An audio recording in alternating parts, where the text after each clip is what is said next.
Welcome, everybody. The topic that I will be talking about tonight are the three trainings, sometimes also, maybe even more frequently called the three studies. I've put it up as ethics, meditation, and wisdom. You may also see them as virtue, meditation, and wisdom, precepts, meditation, and wisdom, morality, meditation, and wisdom. Meditation and wisdom stays the same usually, but the virtue, precepts, ethics, morality, it's really all approaches to the same thing there. So my goal in this talk is really to lead us through a reflection on our own practice, to give us some ideas to reflect on, to ask ourselves questions about how we approach the practice. And if we're Buddhist, then it's the Buddhist practice. And if we're not Buddhist, then it's the practice of our life. And so, what are these three trainings or three studies? So they're a summary of the Buddhist Noble Eightfold Path. And the Noble Eightfold Path is the more common form of talking about what are the essential components of the Buddhist path of practice, the Buddhist path to liberation from suffering. But the three studies are a summary of those 8 components. So the 8 components of the Noble Eightfold Path are right view, right thought, right speech, right action, right livelihood, right effort, right mindfulness, and right concentration. But we can summarize the Noble Eightfold Path by right view and right thought being wisdom, right speech, right action, and right livelihood being ethics or virtue or morality, and right effort, right mindfulness, and right concentration being the study or training of meditation.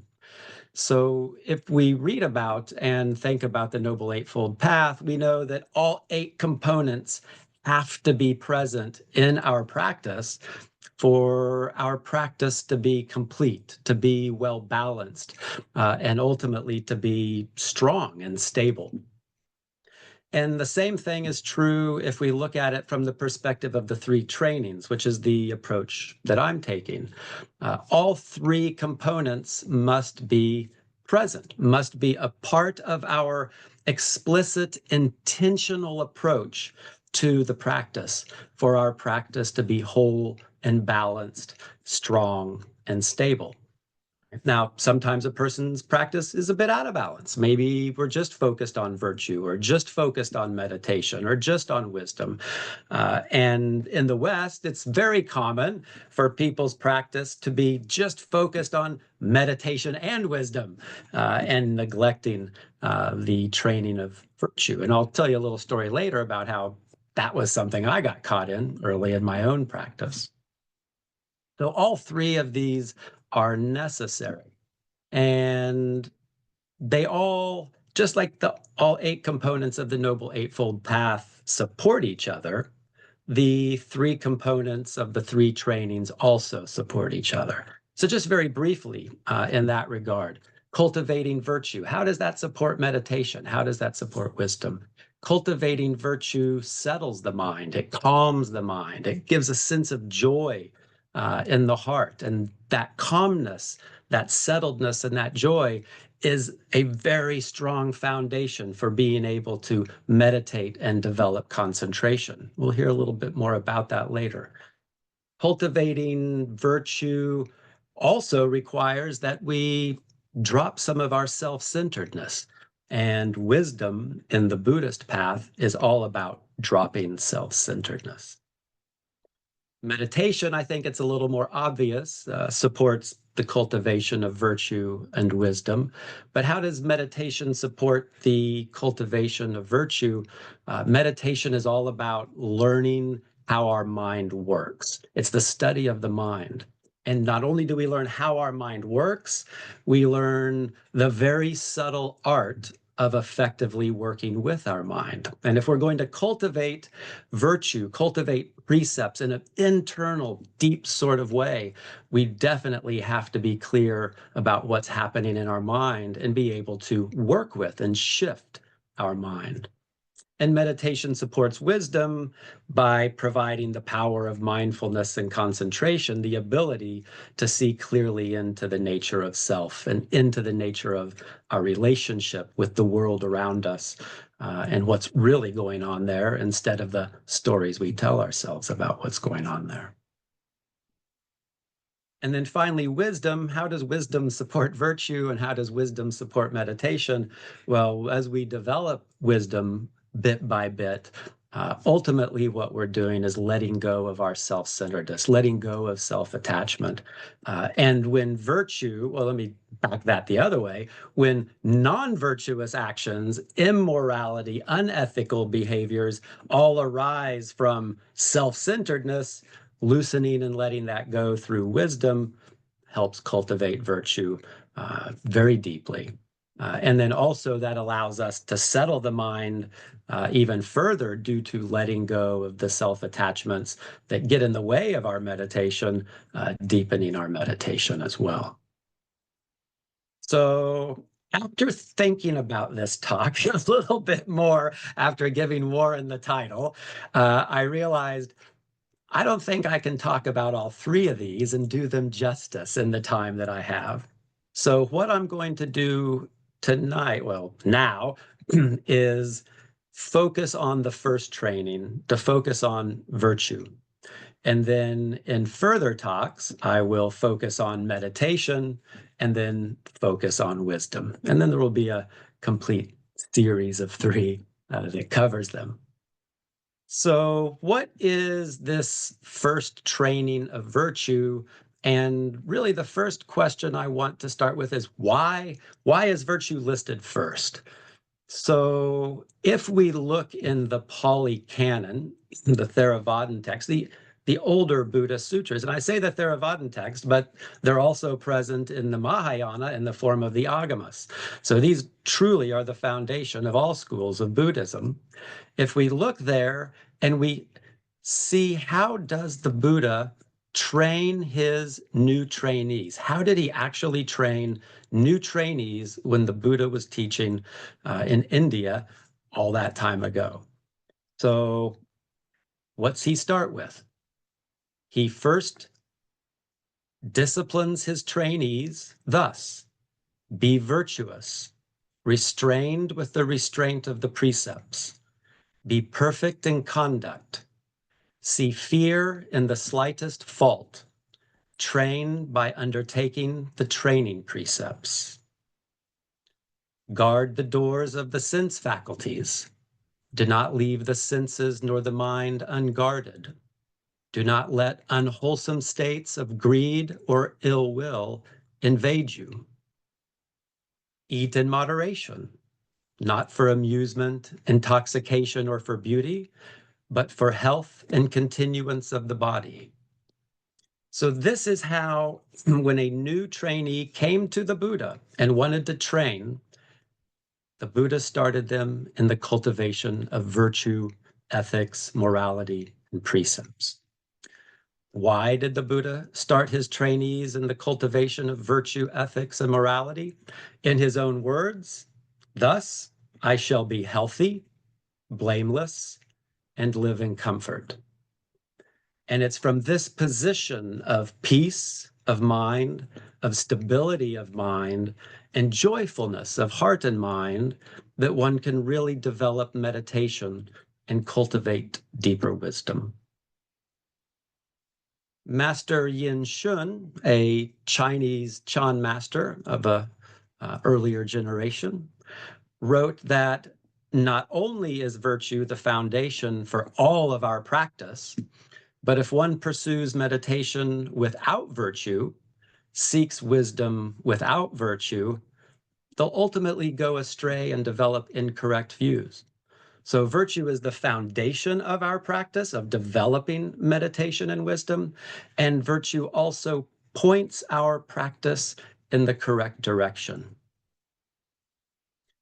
Now, before we return to virtue, you may be wondering, well, what did the Buddha train his trainees in after virtue? So let's see briefly. So after starting his trainees training in the cultivation of virtue, After the trainee is accomplished in virtue and ethics, he is trained to be devoted to wakefulness, to attention and alertness, to purify the mind of obstructive states. So at this stage, the trainee is really starting to strengthen right effort, cultivating energy, resolve, commitment, and a wholesome desire for the path. Then once the trainee is devoted to wakefulness, they are trained to be possessed of mindfulness and full awareness, to act in full awareness at all times when doing all things.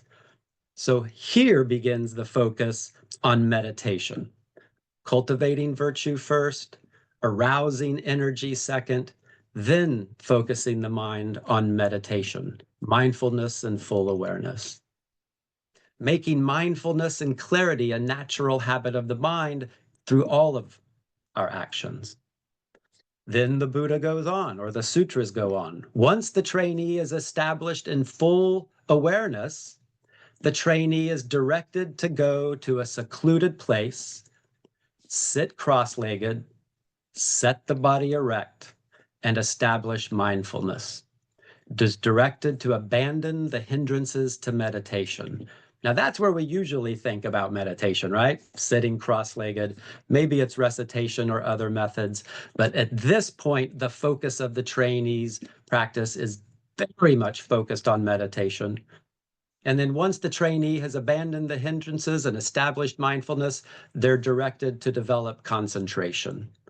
And through concentration, they may develop final knowledge, supreme wisdom, and achieve liberation. A liberation from what? From self-attachment and all of its resultant sufferings.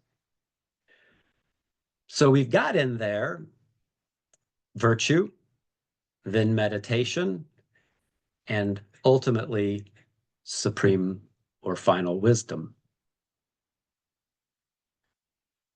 So back to virtue, ethics, morality. So what is being developed here? And I'm going to look at it from 4 angles, right? And these are 4 really, I think, useful ways to come at the idea, the reflection on virtue and the cultivation of virtue. So first, what's the principle of virtue? So the principle of virtue is thinking, speaking, and acting in ways that lessen and remove self-centeredness, that lessen egoism, that lessen conceit, arrogance, self-attachment. So immorality, unethical behaviors, these are all based from a self-centered perspective, making ourself the most important thing in our world. Whereas morality, ethical behavior, virtuousness comes from letting go of the idea of self as being most important, self as being separate from anything else or anybody else, and really the idea of a permanent self at all. So the principle of cultivating virtue is a very deep and thorough transformation of how we view our experience, how we view ourself, how we view others, and how we view the world around us. Another way we can think about virtue and cultivating virtue is from the position of the intentions of virtue. So what are the intentions or motivations of virtue? Virtue is not thinking, speaking, or acting out of greed or ill will. Virtue is thinking, speaking, and acting with intentions of goodwill and generosity. So it's letting go of our unwholesome motives, our unwholesome intentions, and actively cultivating motivations and intentions of goodwill and generosity for ourselves and for others. So these are the intentions of virtue, ethics, and morality.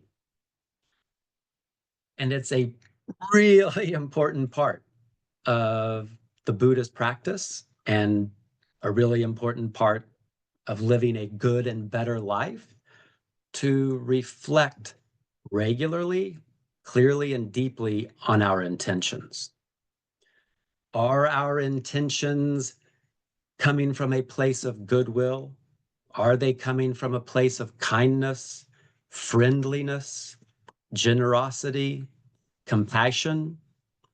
Or are our intentions coming from a position of ill will, hatred, anger, greed, cruelty, spite? And it's not just when we're sitting in meditation, reading the Dharma, attending a Dharma talk, or giving a Dharma talk. It's throughout all of our lives, while driving, shopping, working, taking care of family, hanging out with friends, eating. What's our intention? What is driving our thinking, driving our words, driving our actions in every action that we take throughout the day? Even just extending our hand to put a bowl into the cabinet after washing dishes. Did we put that bowl away with kindness and gentleness? Or did we put that bowl away with angry, impatient haste? Every moment counts. And what do we do if we find that I was just putting that bowl away with angry, impatient haste? Well, we recognize that.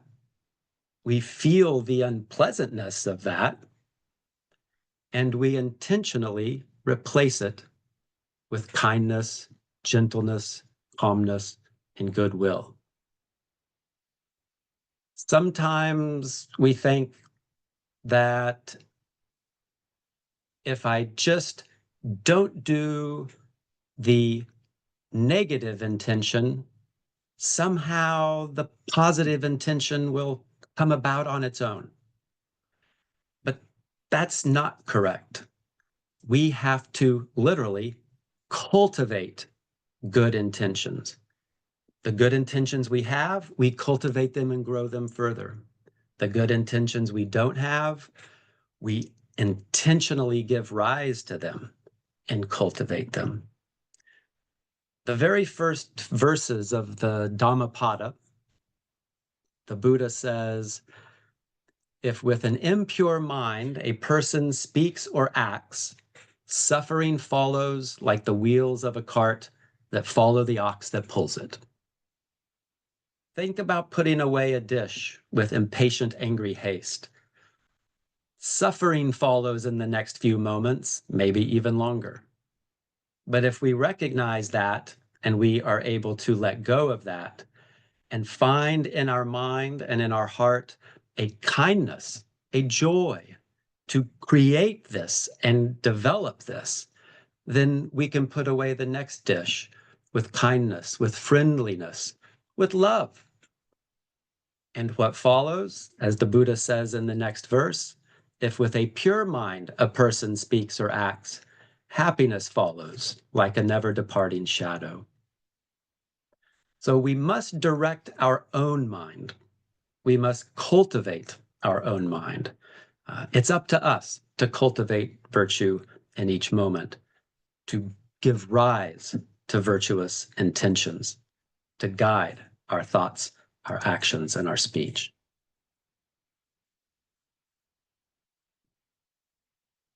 So the third perspective, we have principles of virtue. We have intentions of virtue. What are the results of virtue? Well, we just kind of got at that a little bit from the Dhammapada. So the results of virtue are that our thoughts, words, and actions do not cause ourselves or others harm or suffer.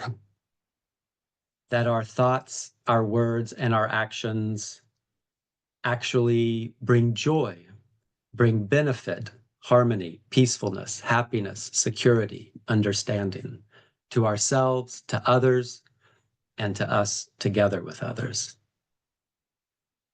So in the Pali Canon, it's really interesting to read the Pali Canon, no matter what school of Buddhism you're from, because we can see that all of the schools of Buddhism, Chan included, that's my particular school of practice, is founded on those traditional original teachings. And my root teacher, Master Sheng Yen, used to teach a lot from the Agamas and encourage us to study the Agamas as well as the Chan teachings. Because in the Pali Canon, the Buddha exhorts his followers, do not give rise to ill will or harm any living being. He exhorts his followers, meditate on and develop loving kindness for all living beings. He teaches his followers, do not think, say, or do anything that harms oneself or harms others or harms both oneself and others. And in Mahayana Buddhism, we would say, give rise to Bodhi mind. Give rise to the intention to practice in a way that all of our thoughts, words, and actions benefit all living beings, ourselves included as one of those living beings. So whatever tradition or school of Buddhism you're in, the path of practice requires that we think about the results of our actions as well as the intentions behind our actions and the principles of cultivating virtue. And to take it a step farther from not harming others, but also acting in a way that benefits others. Sometime, it's been a while ago, before COVID for sure, time seems to be warped after COVID, but some years ago, I was part of a lay group of Buddhist practitioners who visited Gaoming Monastery in China. And we had the very great privilege of meeting with the elder master at the time, Master De Lin, who has since passed away. But when we met with him, he said something that surprised me at the time. He said, a good person is not a person who does no harm to others. Okay. Well, I was kind of shooting for that. Am I not a good person? But then he says, a good person is a person who does no harm to others and also does good for the benefit of others. And I was like, okay. He's putting a big standard down for us here, right? And this is really the whole balance of the practice, not harming others, but also cultivating that loving kindness, that caring mind, that, in the words of Dogen in Japanese, the parental caring mind, bringing that positive benefit to ourselves and others in the world around us. Master De Lin also told us that the Buddhist practice is all about changing habits, changing bad habits into good habits. And that really stuck with me. And that's really what virtues are. What are wholesome habits versus unwholesome habits? We have to spend some time breaking the old habits and actively, intentionally cultivating new wholesome and virtuous habits.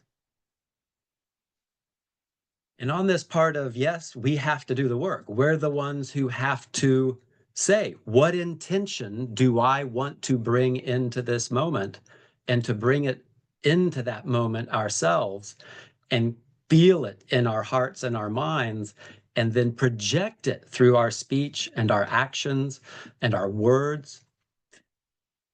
Brings me to a quote from Thich Nhat Hanh that I think of a lot, because it always reminds me that I can't wait for somebody else to do this practice for me.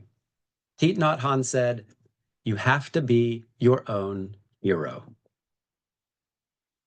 How many times do we find ourselves sitting around waiting for somebody else to be our hero for us, to correct our unwholesome into wholesome for us, to develop our meditative skills for us, to enlighten us for us, right? We have to be our own hero. No one else is going to take away our self-centeredness, our ill will, or our greed. Only we can come to understand our self-centeredness, ill will, and greed and let go of it and cultivate instead that kindness and caring heart.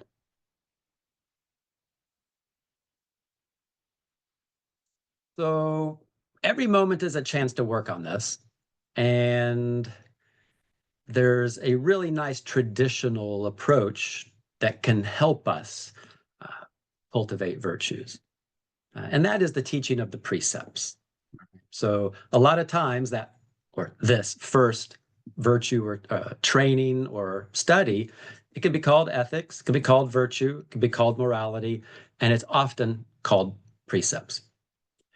So what is virtue as precepts?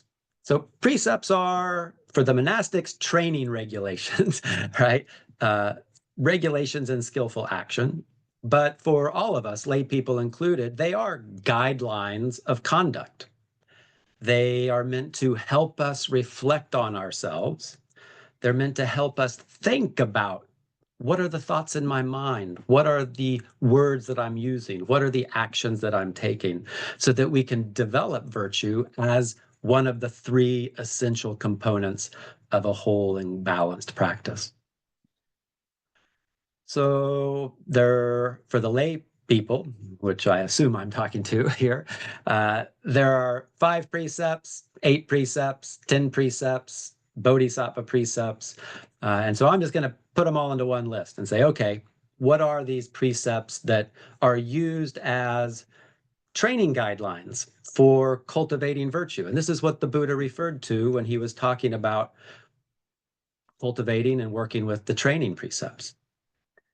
So they are not killing, not stealing, not engaging in sexual relations that harm oneself or harm others, usually called not engaging with sexual misconduct, not lying, not speaking to cause harm, not speaking divisively, not speaking frivolously or nonsensically, that is, not wasting other people's time or our own, not acting out of greed, not acting out of ill will, and not acting out of ignorance.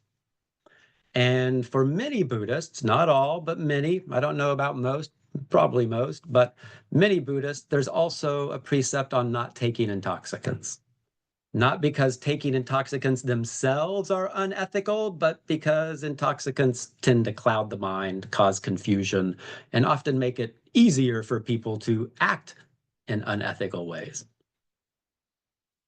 So this is a set of guidelines that encourage us to what? To act with goodwill, to act for the benefit of others, to be generous, to treat ourselves and others with respect, to speak honestly, kindly, and beneficially, and to let go of self-centeredness and self-attachment, and to keep a clear mind that supports our effort in the practice.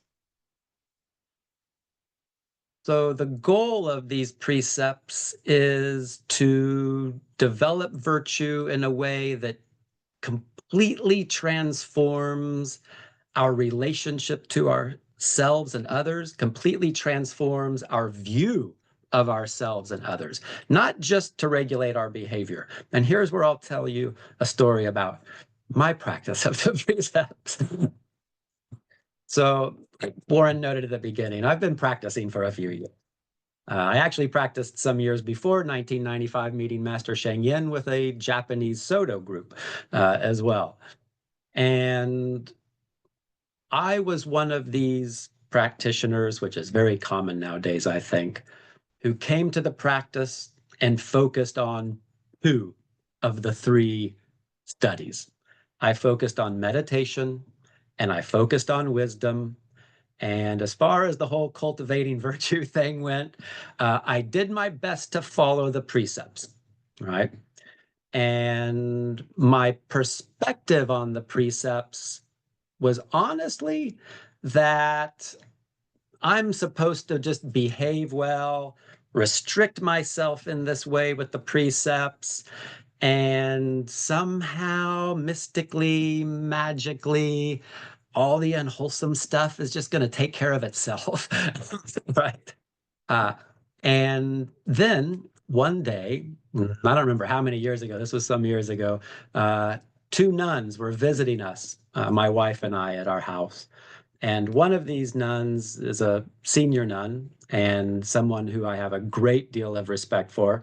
Her practice is top notch. And as they were starting to leave, this senior nun turns to me quite out of the blue and says, David, I think you feel like the precepts restrict you.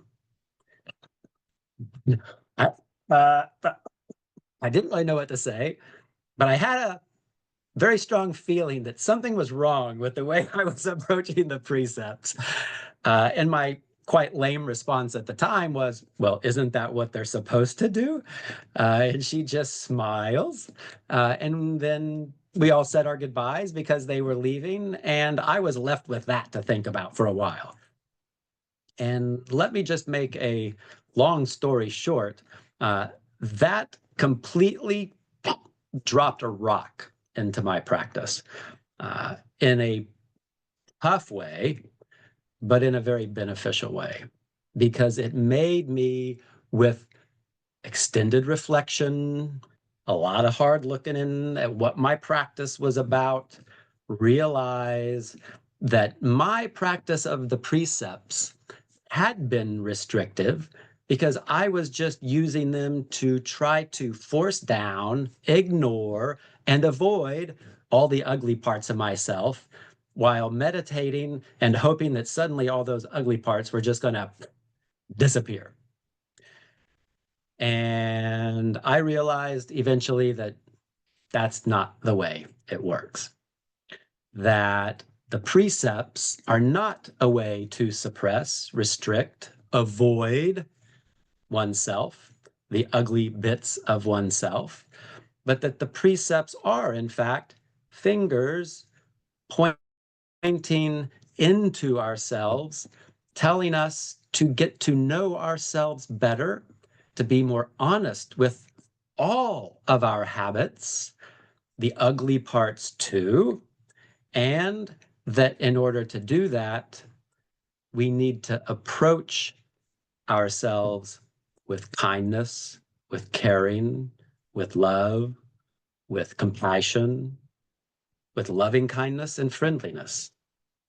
The nice parts and the not so nice parts. And it's only in that way that we get to see, clearly see, and understand and learn to work with, and eventually learn to let go of and replace those unwholesome habits with wholesome habits. So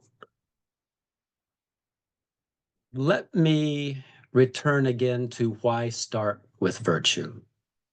Now you're thinking, hey, David, you didn't start with virtue. You're returning to fill in a gap. Yes, I have returned to fill in a gap, and I've been filling in that gap, and what a difference it makes. But why did the Buddha start with virtue, and why do I honestly think many modern practitioners, especially Western-minded, want to get the goal first and foremost practitioners probably need to return to virtue as something to focus on? Because in the words of the Buddha again, thus I shall be healthy, blameless, and shall live in comfort. Letting go of unwholesome thoughts, habits, and actions gives us the mental health, the confidence and comfort of blamelessness, and the comfort of joy that is the foundation for sustainable progress in meditation and wisdom. And yes, around that time when that nun said that to me, I was feeling like my practice in meditation and the development of wisdom was stagnating. And she really cracked that open for me. So, what does the cultivation of virtue give to us that is so important for the rest of our practice? Cultivating virtue gives us comfort, ease, calmness, confidence, blamelessness, fearlessness, lack of regret, opening of the heart, lightening of the mind. It settles the mind, it reduces anxiety, reduces stress and worry, promotes contentment, improves health, builds trust in ourselves, and also allows others to trust us more. It helps us see the good in others. It develops compassion, generosity. It leads to an internal feeling of friendliness, kindness, and caring. It lessens our feeling of separation from others. It brings delight. It brings joy. It lessens our sense of self.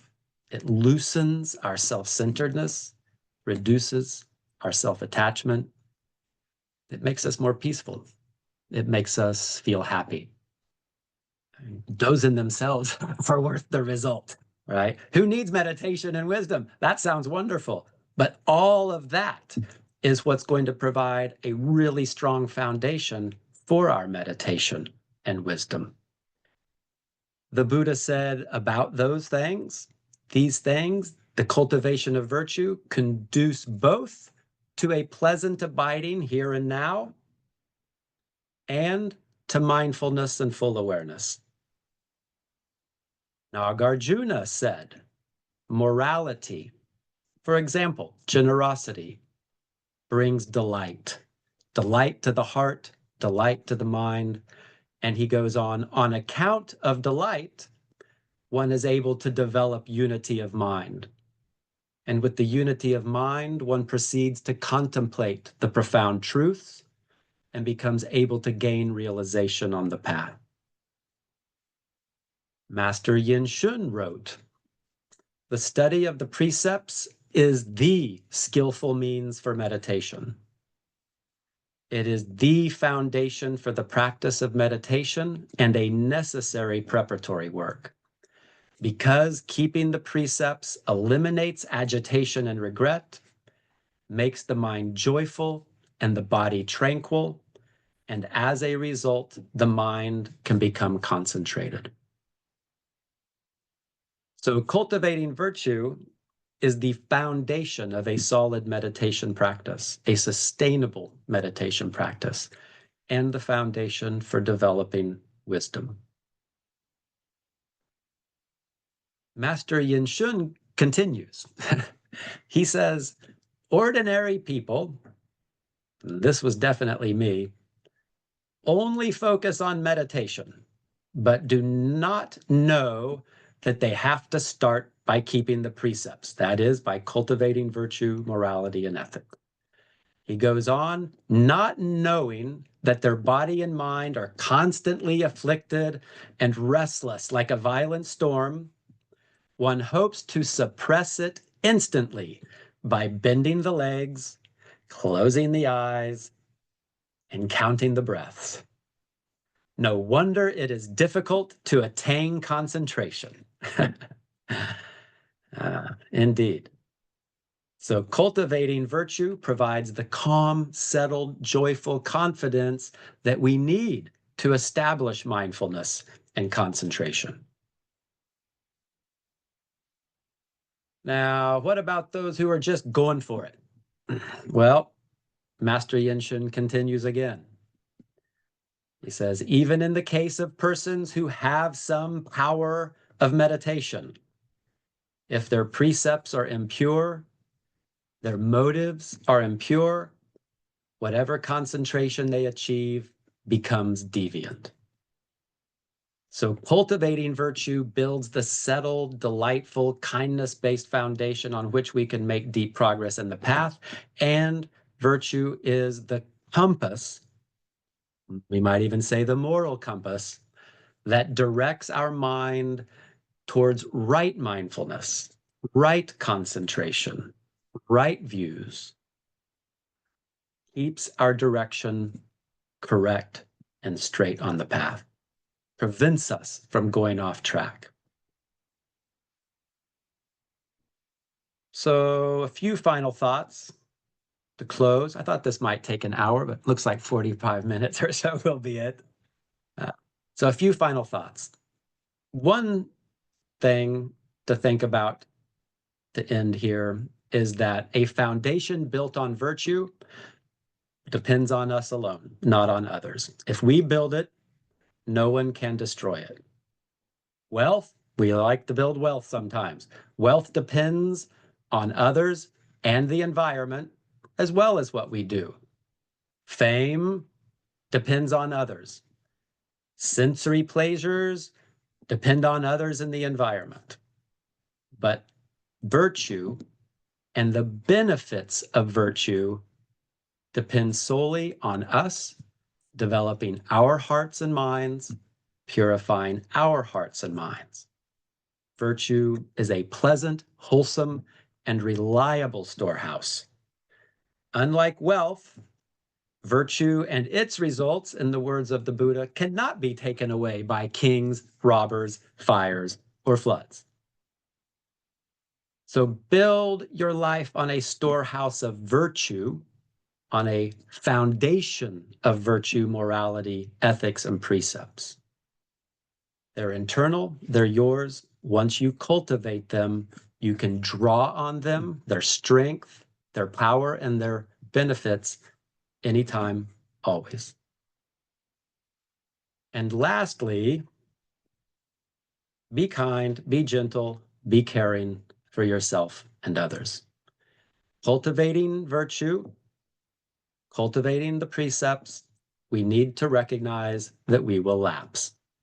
Master Yin Shun said, if you're cultivating the precepts, you will occasionally break the precepts, right? So if you have a hot temper as a habit, you're going to flare up sometimes.